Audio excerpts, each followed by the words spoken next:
અને આ તરફ ચારધામ યાત્રાના રજીસ્ટ્રેશનનો આંકડો 19 લાખને પાર પહોંચી ગયો છે।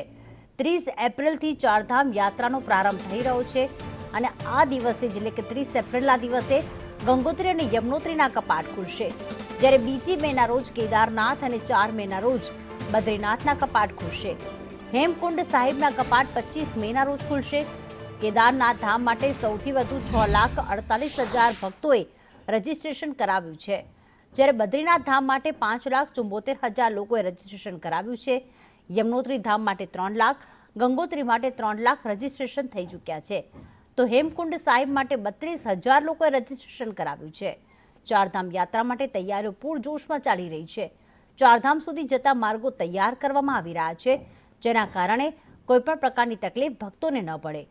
તો મંદિરે પહોંચવાના માર્ગો પરથી બરફ હટાવાઈ રહ્યો છે। 25 એપ્રિલ સુધી તમામ તૈયારીઓ પૂર્ણ કરી લેવાશે। ચારધામના માર્ગમાં આવતી ચેકપોસ્ટ પણ સક્રિય થઈ જશે।